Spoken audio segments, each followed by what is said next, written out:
हम लोग अब ओ विकारी शब्द वह शब्द है जिनके रूप नहीं बदलता है। तो ओ विकारी शब्द क्या है? जिनका रूप नहीं बदलता है उसे ओ विकारी शब्द कहते हैं। वाक्य में उनका मूल रूप बना रहता है। ओ विकारी शब्द का अवयव भी कहते हैं। तो इसको क्या कहते हैं? अवयव। जिसका रूप नहीं बदलता है उसे क्या कहते हैं? ओ विकारी शब्द। ओ विकारी शब्द में क्या है? इसका रूप रंग नहीं बदलता तो वो ओ विकारी शब्द है। तो क्रिया विशेषण क्या है? ओ विकारी शब्द है।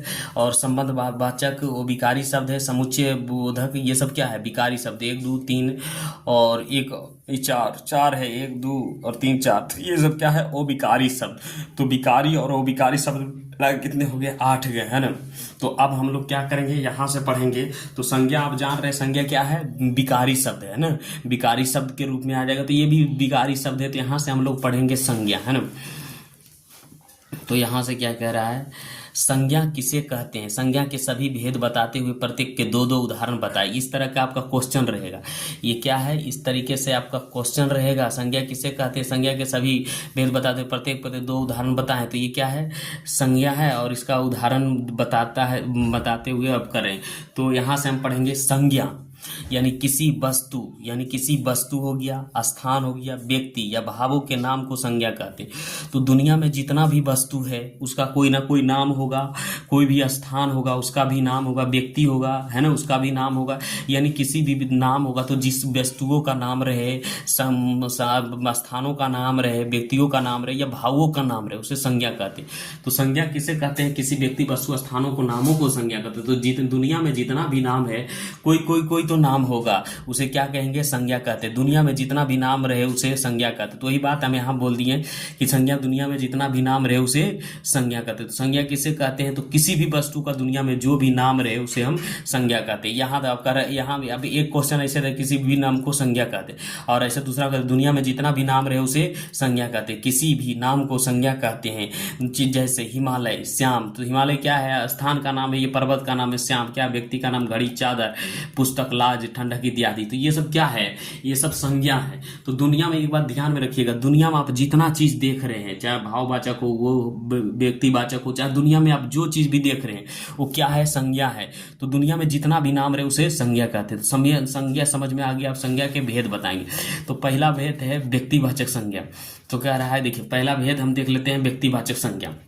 इससे किसी एक व्यक्ति या पदार्थ का बोध होता है उसे व्यक्तिवाचक संज्ञा कहते हैं। श्री राम, मोहन, पटना याद है। तो संज्ञा क्या है? कोई भी नाम होता है उसे संज्ञा कहते हैं। लेकिन दुनिया में जो केवल एक हो उसे क्या कहते हैं? व्यक्तिवाचक संज्ञा। जैसे मोहन, तो अकेला होगा। मोहन तो दुनिया में बहुत है लेकिन यहाँ अकेला का बोध हो रहा है। श्री राम, तो श्री राम एक है। पटना तो एक है, दिल्ली एक है। तो ये क्या है? ये सब क्या है? दुनिया में जो केवल एक हो, समझ रहे हैं ना। तो ये दुनिया में व्यक्तिवाचक, जिससे किसी एक व्यक्ति या वस्तु का बोध हो। दुनिया में किसी एक व्यक्ति या वस्तु का बोध हो उसे क्या कहेंगे? व्यक्तिवाचक संज्ञा। क्या संज्ञा कहेंगे? तो उसमें बहुत सारा, पूरा दुनिया में जितना नाम है संज्ञा आ जाएगा। व्यक्तिवाचक में संज्ञा किस केवल एक व्यक्ति का बोध होता है, ठीक है। जातिवाचक संज्ञा, दूसरा नंबर में जातिवाचक संज्ञा, है ना। यहाँ तक जातिवाचक संज्ञा, जिस शब्दों से पूरी जाति का बोध हो उसे जातिवाचक संज्ञा कहते हैं। जिस शब्दों से क्या हो? पूरी जाति का बोध हो। पूरी जाति का कहने का मतलब है पूरी जाति का बोध हो उसे जातिवाचक संज्ञा कहते हैं। जैसे मान लीजिए यहाँ व्यक्तिवाचक संज्ञा है ना, जातिवाचक संज्ञा है, और इन्हें व्यक्तिवाचक संज्ञा ने जाति। जैसे राम अलग चीज है, मोहन अलग चीज, सोहन, लेकिन सब कौन जाति का है? लड़का जाति का, है ना। सीता है, गीता है, रीता कौन सा जाति का? लड़की गया था। पटना है, रांची है, दिल्ली है, सब कौन सी है? राजधानी है। तो क्या है? जिस शब्दों से पूरी जाति का बोध उसे क्या कहते? जातिवाचक संज्ञा कहते हैं। कोई दिक्कत नहीं है। तो जातिवाचक संज्ञा यहाँ तक में समझ में आ गया होगा। आगे बढ़ते हैं। उसके बाद यहाँ से समूहवाचक संज्ञा, जिस शब्दों से समूह का बोध, समूह अथवा समुदाय का बोध होता है उसे समूहवाचक संज्ञा कहते हैं, है ना। जिस शब्दों से समूह अथवा समुदाय का बोध होता है उसे समूहवाचक संज्ञा कहते हैं। जैसे वर्ग, तो समूहवाचक क्या? जिससे समूह का बोध हो, जिसमें एक व्यक्ति नहीं हो, जिसमें भीड़ लगा रहो। शब्द से पता चले कि इसमें बहुत सारा भीड़ है, समझ रहे हैं, जिसमें बहुत सारा भीड़ है, इसमें एक आदमी रह ही नहीं सकता। तो समूहवाचक संज्ञा किसे कहते हैं? जिस शब्दों से समूह अथवा समुदाय का बोध उसे समूहवाचक संज्ञा कहते हैं। जैसे वर्ग, वर्ग में एक आदमी रहेगा? नहीं रहेगा, बहुत सारा आदमी रहेगा। जैसे सेना, सेना में एक आदमी रहेगा? नहीं रहेगा, बहुत सारा आदमी रहेगा। सभा, सभा में एक आदमी रहेगा? नहीं रहेगा। गुच्छा इत्यादि, ये सब क्या है? सभा, वर्ग, ये सब क्या है? जिससे समूह का, एकदम ढेर व्यक्ति का बोध हो उसे समूहवाचक संज्ञा कहते हैं ना। यहाँ तक कोई दिक्कत नहीं है। उसके बाद दर्भवाचक संज्ञा, है ना। दर्भवाचक संज्ञा, दर्भवाचक जिस शब्दों से किसी दर्भ या धातु का बोध होता है उसे दर्भवाचक संज्ञा कहते हैं। दर्भवाचक जिसे नाप या तौल सकते हैं लेकिन गिनना संभव नहीं हो उसे क्या कहते हैं?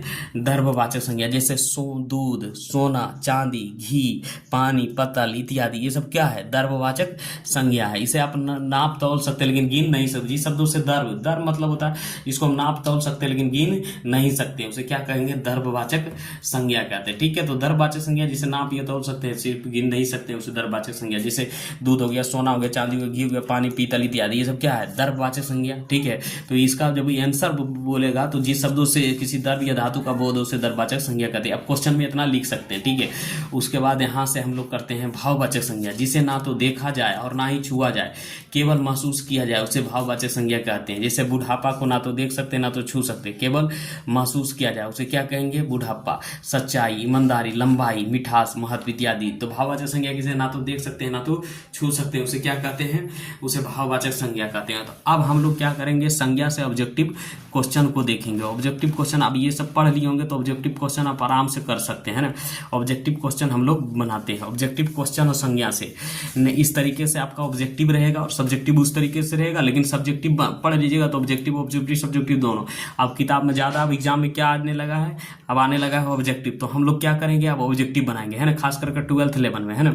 तो निम्नलिखित में से दर्भवाचक संज्ञा कौन है?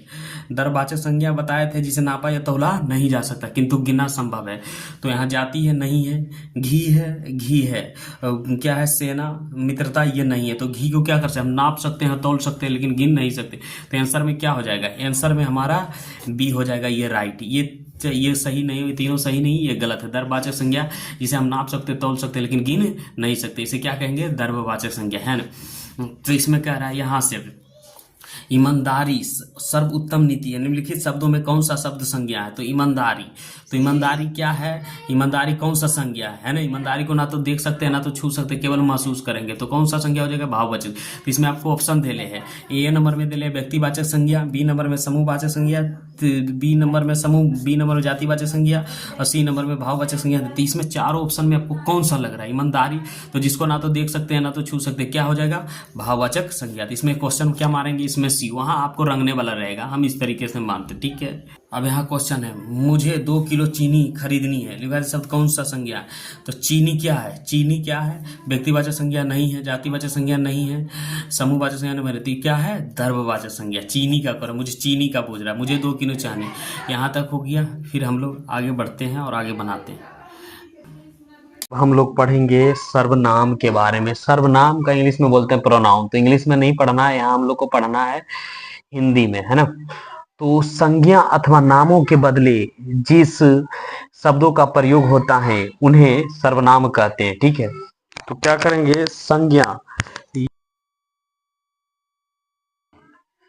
संज्ञा अथवा नामों के बदले जिन शब्दों का प्रयोग होता है सर्वनाम कहते हैं। जैसे यहाँ हम ले रहे हैं राम, और राम को हम क्या कह दिए? तुम कह दिए, जहाँ आप कह दिए। तो क्या हो गया? राम के बदले क्या हो गया? यहाँ तुम और आप क्या हो गया? ये सर्वनाम हो गया।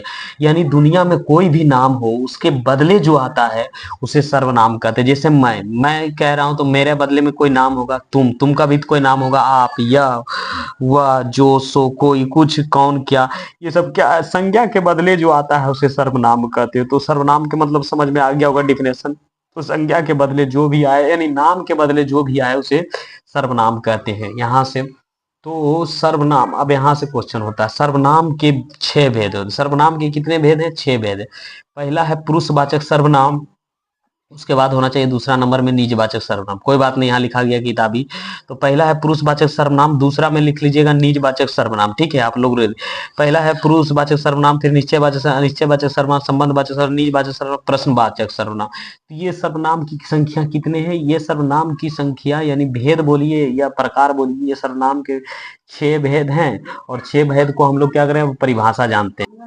अब है पुरुषवाचक सर्वनाम किसे कहते हैं, यानी पुरुषवाचक सर्वनाम किसे कहते हैं? वैसा शब्द जो व्यक्तिवाचक संज्ञा के स्थान पर आता है उसे पुरुषवाचक सर्वनाम कहते हैं। आप लोग पढ़े होंगे व्यक्तिवाचक, जिसमें केवल एक व्यक्ति या वस्तुओं का बोध होता है, उसे व्यक्तिवाचक संज्ञा करें। आप शुरू से पढ़े होंगे, लिस्ट बना है प्ले लिस्ट, और उसमें पढ़े होंगे तो पता चला होगा पुरुषवाचक सर्वनाम इसमें व्यक्तिवाचक के बारे में बताया हूं मैंने डिटेल से। वैसा शब्द जो व्यक्तिवाचक संज्ञा के स्थान पर आता है उसे पुरुषवाचक सर्वनाम कहते हैं। जैसे मैं, मैं, हम लोग, आप, वह, वे लोग इत्यादि। तो ये क्या है, जो दुनिया में केवल एक उसके बदले आता है तो उसे क्या कहेंगे, पुरुषवाचक सर्वनाम। ठीक है, तो पुरुषवाचक सर्वनाम किसे कहते हैं, जो व्यक्तिवाचक संज्ञा जो दुनिया में केवल एक हो उसके बदले आता है तो उसे क्या करें। और ये सब उदाहरण है। ठीक है, यहाँ तक देख लिए, उसके बाद यहाँ से पढ़ते हैं हम लोग।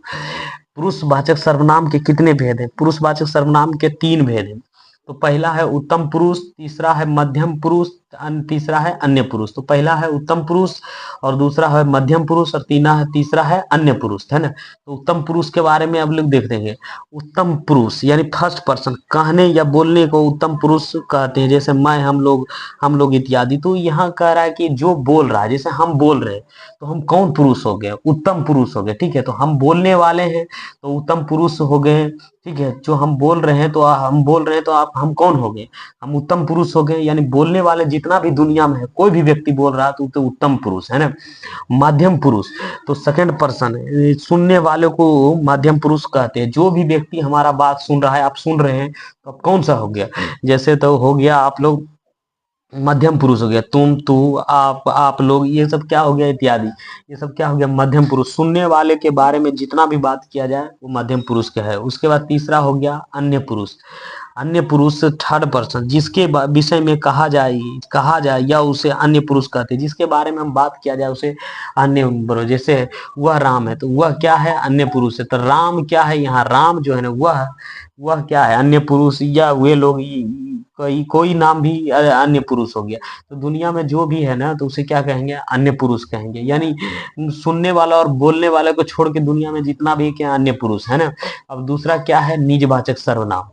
तो दूसरा नंबर में है निजवाचक सर्वनाम किसे कहते हैं, वैसा शब्द जो संज्ञा के बदले आए तथा वाक्य में कर्ता को प्रभावित करे। जो संज्ञा के बदले आए और कर्ता को वाक्य में प्रभावित करे उसे निजवाचक सर्वनाम कहते हैं। जैसे यहाँ क्या है, खुद है, स्वयं है, अपने आप को, स्वता को, है ना। ये सब क्या है, ये है निजवाचक सर्वनाम। जैसे वो अपने आप को धोखा देती है तो इसमें कर्ता को प्रभावित कर रहा है कि नहीं, तो ये कौन सा सर्वनाम हो गया, निजवाचक सर्वनाम। जैसे यहाँ उदाहरण देता है, वह स्वयं को धोखा देता है। तो वह क्या है, स्वयं तो क्या है, स्वयं क्या है, धोखा देता है तो कर्ता को प्रभावित करता है, वो अपने आप को ही चला जाएगा। तो ये अपने आप को चला जाएगा तो क्या है, इसमें स्वयं कर्ता पर प्रभाव पड़ता है तो उसे क्या कहते हैं, निजवाचक सर्वनाम कहते हैं। उसके बाद तीसरा नंबर में है निश्चयवाचक सर्वनाम किसे कहते हैं, वैसा शब्द जो किसी संज्ञा के स्थान पर आता है और निश्चितता का बोध कराता है या होता है उसे निश्चयवाचक सर्वनाम कहते हैं। जैसे यह राम है, वह जा रहा है, तो ये क्या कर रहा है, निश्चितता का बोध। मतलब इसमें निश्चितता का बोध, संज्ञा के बदले आए और उसे तो सर्वनाम कहते हैं, और निश्चितता का बोध कराता है उसे क्या कहें, निश्चयवाचक सर्वनाम। जैसे यह राम है, वह राम, यहाँ तक। उसके बाद अनिश्चयवाचक सर्वनाम। अनिश्चयवाचक सर्वनाम सर्वनाम किसे कहते हैं, वैसा शब्द जो संज्ञा के बदलने पर आए तथा अनिश्चितता का बोध कराए उसे अनिश्चयवाचक सर्वनाम कहते हैं। जैसे कोई होगा, कुछ दो, तो क्या कह रहा है, जो संज्ञा के बदले आए और अनिश्चितता का बोध कराए, है ना। तो ये क्या है, अनिश्चितता का बोध कराए उसे क्या अनिश्चयवाचक सर्वनाम कहते हैं। तीसरा है संबंधवाचक सर्वनाम। चौथा ने पचमा संबंधवाचक सर्वनाम किसे कहते हैं, वैसा शब्द जो संज्ञा के बदले आए और संज्ञा के साथ संबंध का दर्शाए उसे संबंधवाचक सर्वनाम कहते हैं। जैसे कहो, जो कहो सो हो, ये क्या है, संबंधवाचक सर्वनाम है। संबंधवाचक सर्वनाम बहुत सारा होता है, जो हम लोग जब ऑब्जेक्टिव बनाएंगे तब अथी कर देंगे, ठीक है। उसके बाद छठा है प्रश्नवाचक सर्वनाम किसे कहते हैं, वैसा शब्द जो संज्ञा के बदले में आ तथा संज्ञा के लिए प्रश्न उठाए उसे प्रश्नवाचक सर्वनाम कहते हैं। संज्ञा के बदले और संज्ञा के लिए प्रश्न करे उसे प्रश्नवाचक सर्वनाम। जैसे कौन जा रहा है, क्या हुआ, ये क्या है, प्रश्नवाचक सर्वनाम हो गया। ठीक है, तो यहाँ तक है। अब हम लोग क्या करेंगे, इसका ऑब्जेक्टिव देख लेते हैं, और ऑब्जेक्टिव आपने कितना समझे हैं नहीं समझे इसमें आपको पता चल जाएगा। आप टोटल पूरा वीडियो 6 मिनट का देख लिए होंगे। तो अब हम लोग क्या करते हैं, सर्वनाम के पढ़ने के बाद इसका क्वेश्चन आंसर ऑब्जेक्टिव करता है, क्योंकि एग्जाम में ऑब्जेक्टिव करता है। तो आप लोग इतना वीडियो आ गए होंगे तो ये बोले देखिए सर्वनाम के कितने भेद है, तो क्वेश्चन एग्जाम में क्या हो जाएगा, सर्वनाम के 6 भेद होते हैं। ठीक है, उसके बाद यहाँ से निम्नलिखित में निश्चयवाचक सर्वनाम क्या है, निश्चय जिसमें कुछ निश्चितता का बोध कराता हो, तो आंसर क्या हो जाएगा, सी। अभी तुरंत पढ़ा है। निम्न में अनिश्चयवाचक सर्वनाम तो क्या हो जाएगा, यहाँ कोई हो जाएगा, ये आंसर सही होगा। ठीक है, इसी तरह हिंदी में सर्वनाम की संख्या कितने, हिंदी में सर्वनाम की संख्या 11 है। कितने हैं, 11। हाँ, उसके बाद ये नीज नीजवाचक सर्वनाम का संबंध वाक्य है। आप तो इसमें क्या है, 4 गो दे दिया, अपना काम आप करो या तुम्हारी घड़ी है वह दौड़ता है, इनमें से कोई नहीं, तो कौन हो जाएगा आंसर, ए नंबर हो जाएगा। इस तरीके से आपका परीक्षा में पूछेगा और आपको जवाब देना है, ठीक है। तो आगे बढ़ते हैं। मुझे सर्वनाम है, कौन सा सर्वनाम है मुझे, तो मुझे में आ जाएगा कौन सा, उत्तम पुरुष है ना। जो जो आया सो जाएगा, प्रस्तुत भाग में कौन है, पुरुषवाचक सर्वनाम है, निश्चयवाचक सर्वनाम, अनिश्चयवाचक सर्वनाम, संबंधवाचक सर्वनाम है। संबंध दर्शा रहा है, जो आएगा सो जाएगा, जैसा चाहो वैसा पाओ भाग में, परंतु भाग में वैसा सर्वनाम कौन सा है, तो ये कौन सा है, निजवाचक सर्वनाम नहीं होगा, प्रश्नवाचक सर्वनाम, पुरुषवाचक सर्वनाम नहीं होगा, संबंधवाचक सर्वनाम होगा, ठीक है। अब यहाँ से 9 नंबर में, इनमें से कौन सा निजवाचक सर्वनाम है, खुद, कौन, हम, उसे, तो क्या हो जाएगा, खुद, ये वाला हो जाएगा क्वेश्चन। 10 नंबर, जिस सर्वनाम का प्रयोग कहने या बोलने वाला अपने लिए करता है उसे कहते हैं, तो क्या है, तो प्रथम पुरुष है ना, कहने या बोलने वाले लिए कहता है, तो उन्हें अब प्रथम पुरुष भी बोल सकते हैं इसको, या उत्तम पुरुष भी बोल सकते हैं। सुनने वाले के लिए जिस सर्वनाम का प्रयोग किया जाता है उसे कहते हैं, सुनने वाले को क्या कहते हैं, मध्यम पुरुष, क्या कहते हैं, मध्यम पुरुष, बी हो जाएगा क्वेश्चन। उसके बाद निम्नलिखित में अन्य पुरुष कौन है, मैं, हम, वह क्या है, अन्य पुरुष है ना। निम्नलिखित शब्दों में सर्वनाम का अलग करें, सर्वनाम का अलग करें, तो यहाँ सर्वनाम पर्वत संज्ञा, जंगल पर्वत, यहाँ कुछ हो जाएगा सर्वनाम है ना। जिसकी लाठी उसकी भैंस, यह रेखांकित शब्द कौन सा सर्वनाम है, पुरुषवाचक सर्वनाम नहीं, तो ये क्या होगा, संबंधवाचक सर्वनाम करा डी नंबर में, यानी पुरुषवाचक सर्वनाम होगा। आगे बढ़, मैं अपने आप को चला जाऊंगा, यह रेखांकित शब्द का सर्वनाम बताइए, पुरुषवाचक सर्वनाम होगा, निजवाचक सर्वनाम, संबंधवाचक सर्वनाम, या निश्चयवाचक, कौन सा सर्वनाम होगा, निजवाचक सर्वनाम, यानी निश्चिता का बोध। शायद दरवाजा पर कोई है, यह रेखांकित सर्वनाम का भेद बताइए, तो कौन, शायद, शायद है तो अनिश्चितता का बोध करा रहा है, अनिश्चयवाचक सर्वनाम होगा। वह काम बिगाड़ दिया, सर्वनाम से वाक्य में पूरा है, वह काम बिगाड़ दिया, तो इसका कौन सा सूद है, तो उसने होगा, उसने काम बिगाड़ दिया है ना। इसको बढ़िए, आकर मेरी सहायता करो, तो इसमें क्या है, स्वयं, स्वयं मेरी, स्वयं आकर मेरी सहायता, रिक्त स्थान को पूर्ति करे, तो यहाँ क्या भरा जाएगा, स्वयं, ठीक है। आगे बढ़ते हैं, क्वेश्चन नंबर 18। मैं खुद इस विषय में सोच रहा था, इस भाग में मैं खुद, इस विषय कौन सा हो जाएगा, निजवाचक सर्वनाम है ना। कल क्या होगा या कौन जानता है, कल क्या होगा ये कौन जानता है, पुरुषवाचक सर्वनाम, प्रश्नवाचक सर्वनाम, निजवाचक सर्वनाम, निश्चयवाचक सर्वनाम, कल क्या होगा, तो प्रश्नवाचक सर्वनाम होगा, कल क्या होगा, प्रश्न कर रहा है। जो जीता वही सिकंदर, तो ये तो आसान है, पुरुषवाचक सर्वनाम, संबंधवाचक सर्वनाम, निजवाचक, तो कौन सा होगा, ये होगा संबंधवाचक सर्वनाम। अपना काम स्वयं करो, तो ये तो कौन सा हो जाएगा, जगह, क्या हो जाएगा, जगह उपयुक्त स्थान, अपना, मैं और ए बी दोनों हो जाएगा, ए और बी दोनों, दोनों है, सही है, ठीक है, ए और बी दोनों।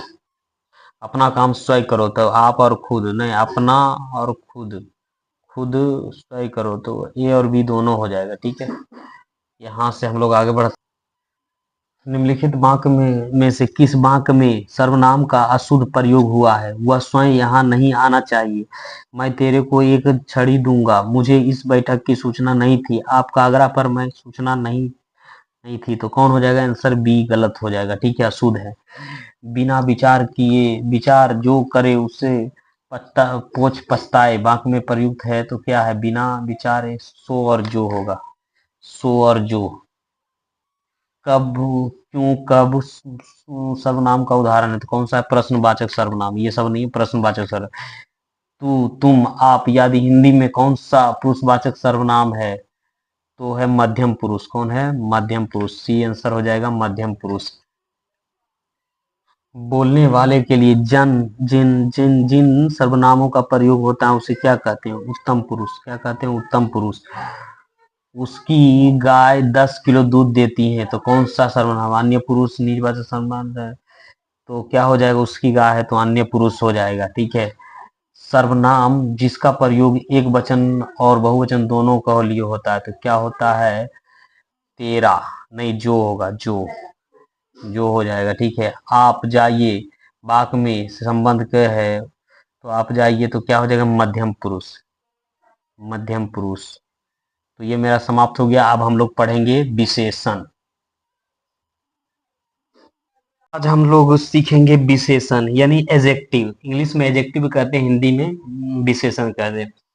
तो विशेषण को हम लोग पढ़ेंगे। तो यहाँ लिखा है विशेषण किसे कहते हैं।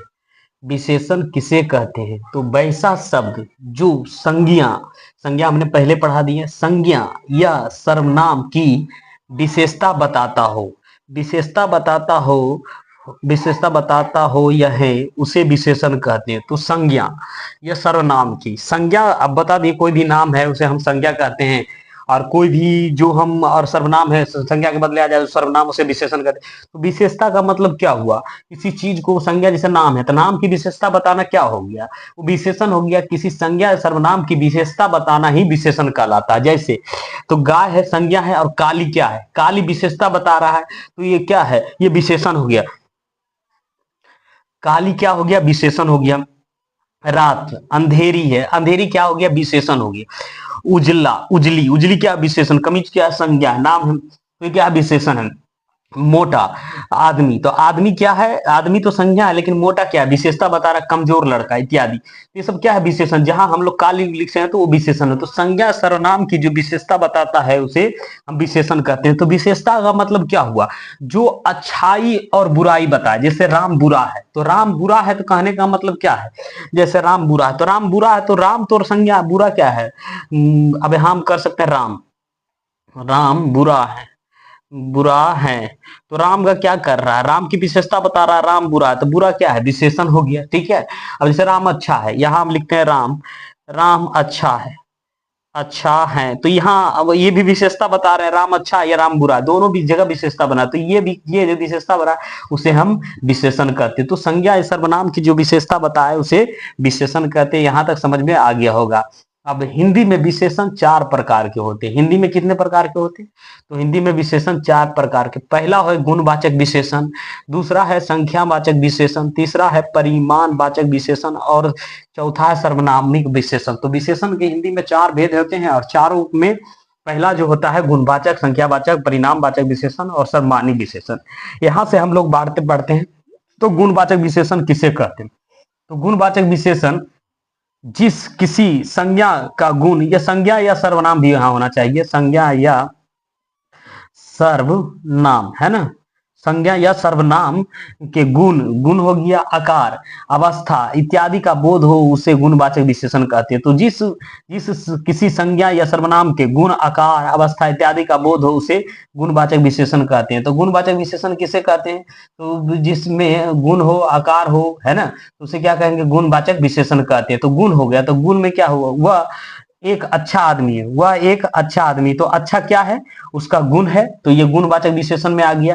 जैसे काली टोपी लाल रुमाल, तो काली क्या है, ये गुण है, और लाल क्या है, गुण है, तो ये गुण है, तो ये रंग है, रंग है, सॉरी रंग है, तो ये क्या है, ये रंग है। तो काली टोपी लाल रुमाल, तो ये रुमाल है, तो ये काली टोपी, ये रंग है। आकार, उसका चेहरा गोल है, तो चेहरा गोल है, आकार का है। अवस्था, भूखे पेट भजन नहीं होती, अवस्था को दर्शाता है। तो गुणवाचक विशेषण में किस किस का जिक्र किया जाता है, पहले किया जाता है, पहले का गुण का किया जाता है, उसके बाद आकार, अवस्था, है ना, या रंग का किया जाता है, तो उसे क्या कहेंगे, गुणवाचक विशेषण कहते हैं। तो गुणवाचक विशेषण में गुण, पहला गुण, आकार, अवस्था इत्यादि का बोध होता है, उसे गुणवाचक विशेषण कहते हैं। यहां तक समझ में आ गया। अब हम लोग दूसरा पढ़ते हैं, परिमाणवाचक विशेषण किसे कहते हैं, जिस किसी वस्तु, जिस जिस किसी वस्तु का नाप या तौला का बोध हो, जिससे संज्ञा या सर्वनाम का नाप या तौल का बोध हो, उसे क्या कहते, परिणामक विशेषण। जैसे पूरा, पूरा, थोड़ा, थोड़ा क्या है, ये थोड़ा दूध दो, तो थोड़ा क्या है, थोड़ा है, ये परिणाम बचा रहा है, दूध दो, थोड़ा दूध दो, तो थोड़ा दूध दो, तो परिमाण बचा रहा है ना। क्या कर रहा है, माप तौल का बोध हो, पूरा आनंद आ गया, तो ये क्या कह रहा है, माप का बोध हो रहा, और घी लाओ, घी क्या है, ये है ना, सब सवा धन 22 पसेरी, कुछ रुपया दो, तो ये सब क्या है, परिणामवाचक, जिसमें नाप या तौल का बोध हो। तो जिस संज्ञा सर्वनाम का क्या हो, नाप या तौल का बोध हो, उसे क्या कहेंगे, परिमाणवाचक विशेषण। यहां से हम लोग आगे उसके बाद संख्यावाचक विशेषण किसे कहते हैं? संख्यावाचक विशेषण किसे कहते हैं? जिससे किसी व्यक्ति या वस्तु की संख्या का बोध हो, जिससे किसी व्यक्ति या वस्तु का संख्या का बोध हो, उसे संख्यावाचक विशेषण कहते हैं। जैसे 4 रुपया दो, 4 क्या है? यहाँ संख्या का बोध हो रहा है तो संख्यावाचक विशेषण है। महीने के 30 दिन, 30 दिन क्या है? यहाँ संख्या का बोध हो रहा है तो क्या है? संख्यावाचक विशेषण कहते हैं। तो जिस किसी व्यक्ति या वस्तु का संख्या का बोध हो, उसे संख्यावाचक विशेषण कहते हैं। तो ठीक है, संख्यावाचक विशेषण। अब उसके बाद आगे है सर्वनामिक विशेषण किसे कहते हैं? किसी संज्ञा के पहले आने वाला सर्वनाम को सर्वनामिक विशेषण कहते हैं। तो किसी संज्ञा या सर्वनाम के पहले आने वाला क्या था? सर्वनामिक विशेषण। कौन विद्यार्थी अच्छा है, तो यहाँ कौन क्या है? सर्वनामिक विशेषण है। कोई पुस्तक लाओ, तो यह कोई क्या है? सर्वनामिक विशेषण। यह पुस्तक है तो ये भी सर्वनामिक है। यह वह क्या है? ये क्या है? ये भी नौवा नौकर नहीं आया, तो ये सर्वनामिक विशेषण। किसी संज्ञा सर्वनाम के पहले आने वाला विशेषण को क्या है? सर्वनामिक विशेषण कहते हैं। यहां से हम आगे बढ़े। उसके बाद एक है प्रोविशेषण, किसे कहते हैं? तो यहाँ क्या है? विशेषण का प्रोविशेषण किसे कहते हैं? तो विशेषण का विशेषण को बताने वाला प्रोविशेषण कहते हैं। विशेषता को भी विशेषता बता देता है, विशेषण को विशेषणा को प्रोविशेषण। विशेषण का विशेषण यानी विशेषण को भी विशेषण बता देता है, उसे क्या करते हैं? प्रोविशेषण। जैसे राम बहुत तेज दौड़ता है, तो यहाँ तेज तो है लेकिन इसका भी विशेषण बता रहा है, तो विशेषण की जो विशेषता को भी विशेषण बता दे उसे विशेषण कहते हैं। यह तेज, यहाँ तेज क्या है? विशेषण है। और विशेषण विशेष प्रोविशेषण क्या है? और भी विशेषण बहुत है। ये प्रोविशेषण क्या है? यह बहुत है। अब यहां से हम लोग क्या करेंगे? यहाँ से क्वेश्चन आंसर हम लोग ऑब्जेक्टिव बना रहे हैं। लाल में क्या है? कौन सा विशेषण है? गुणवाचक विशेषण क्या बना? अभी तुरंत बताए क्या है? गुणवाचक विशेषण है। इसका क्वेश्चन बनेगा गुणवाचक विशेषण। धर्म का विशेषण होता है, क्या होता है? धर्म। और क्या होता है? धार्मिक। धर्म का विशेषण क्या होगा? धार्मिक। अब हम लोग हाँ, आप लोग जो ये पूरा देख लिए होंगे, समझ में आ गया होगा, तो आप लोग यहाँ से क्या कर दे? क्वेश्चन आंसर आप बना सकते हैं। ऑब्जेक्टिव एग्जाम के लिए आपको बहुत जरूरी है, और एग्जाम से यहाँ से फालतू कुछ नहीं पूछेगा। संज्ञा या सर्वनाम के गुण, दोष, रूप, रंग, आकार, प्रकार, स्थान, काल, दशा, विवेक, स्थिति, शील, स्वभाव, स्वाद, गंध आदि का बोध कराने वाला शब्द को कौन सा विशेषण कहते हैं? गुणवाचक विशेषण, परिणामवाचक विशेषण, संख्यावाचक विशेषण, सर्वनामिक। तो यहाँ क्या कहेंगे? गुणवाचक विशेषण कहते हैं। ठीक है, यहाँ से हम लोग आगे बढ़ते 4 में। जो सब संज्ञा सर्वनाम की माप तौल का परिणाम का प्रकट करता है कहलाता है कौन सा? परिणाम। तो ये क्या होगा? परिणामक विशेषण। गुणवाचक विशेषण में परिणाम, संख्यावाचक सर्वनाम है ना। जिस विशेषण संज्ञा या सर्वनाम की संज्ञा का ज्ञान हो उसे कहते हैं। जिस विशेषण को क्या है? जिस विशेषण संज्ञा सर्वनाम की संख्या का ज्ञान हो तो उसे क्या कहें? संख्यावाचक विशेषण कहेंगे। यहाँ गुणवाचक विशेषण नहीं कहेंगे, परिमाणवाचक विशेषण नहीं कहेंगे, संख्यावाचक विशेषण। भला आदमी में कौन सा विशेषण है? भला आदमी कौन सा विशेषण? तो भला आदमी, तो इसका क्या है? गुणवाचक विशेषण होगा। ठीक है, अब हम लोग क्या करते हैं और आगे बढ़ते हैं। 4 लीटर दूध कौन सा विशेषण है? गुणवाचक विशेषण है, परिणामवाचक विशेषण, संख्यावाचक विशेषण है, सर्वनामिक विशेषण। तो आप लोग कमेंट में बताइए तो कौन सा विशेषण है? गुण संख्यावाचक विशेषण है ना। 4 लड़के कौन सा विशेषण है? तो ये गुणवाचक विशेषण, संख्यावाचक विशेषण हो जाएगा। यहाँ से शेर भर अनाज कौन विशेषण है? शेर भर अनाज कौन सा विशेषण है? गुणवाचक विशेषण है, परिमाणवाचक विशेषण, संख्यावाचक विशेषण है, सर्वनामिक विशेषण। तो शेर भर तो कौन सा विशेषण है? संख्यावाचक विशेषण है। कुछ आदमी कौन सा विशेषण? कुछ आदमी, तो कुछ आदमी है तो क्या है? गुणवाचक विशेषण, परिमाणवाचक विशेषण, संख्यावाचक विशेषण। कुछ आदमी तो कुछ है तो संख्या का बोध करा रहा है। कुछ तो क्या? सर्वनामिक विशेषण नहीं है। चमचमाती कौन सा विशेषण है? गुणवाचक, परिणामवाचक विशेषण, संख्यावाचक विशेषण, तो गुणवाचक विशेषण। चमचमाती है गुणवाचक विशेषण। चालन क्रिया का विशेषण निम्नलिखित क्या है? चालन तो कौन सा हो जाएगा? चालू हो जाएगा। चालू हो जाएगा। यहाँ घोड़ा, 5 घोड़े में शब्द 5 शब्द कौन सा है? गुणवाचक विशेषण, संख्यावाचक, परिमाण, सर्वनामिक, तो गुणवाचक विशेषण है। जल का विशेषण होता है, पानी होता है, जल होता है, इसमें कौन है? तो जलीय होगा। ठीक है। मानव शब्द का विशेषण कौन बनेगा? मनुष्य, मानवीय या मानवीय बनेगा। ठीक है, यहां से ये हो जाएगा। वह बहुत मोटा, इसमें परिविशेषण कौन है? बहुत होगा। प्रविशेषण बहुत है। ठीक है, आगे बढ़ते हैं। करुणा शब्द का विशेषण कौन है? करुणा के एर भी दो तो करुणा शब्द का विशेष हो जाएगा करोनिक, है ना। इसमें इस कौन सा विशेषण है? गुणवाचक विशेषण, परिमाण विशेषण, संख्यावाचक विशेषण, सर्वनामिक विशेषण। तो कौन सा हो जाएगा? सर्वनामिक विशेषण। रुचि का विशेषण निम्नलिखित में से कौन सा होगा? तो रुचिकर होगा। कौन सा होगा? रुचिकर, सी। प्रमोद चंचल बालक है, इसमें कौन सा है? प्रमोद को विशेषण चुने, प्रमोद बालक चंचल, तो इसमें विशेषण कौन है? चंचल विशेषण है।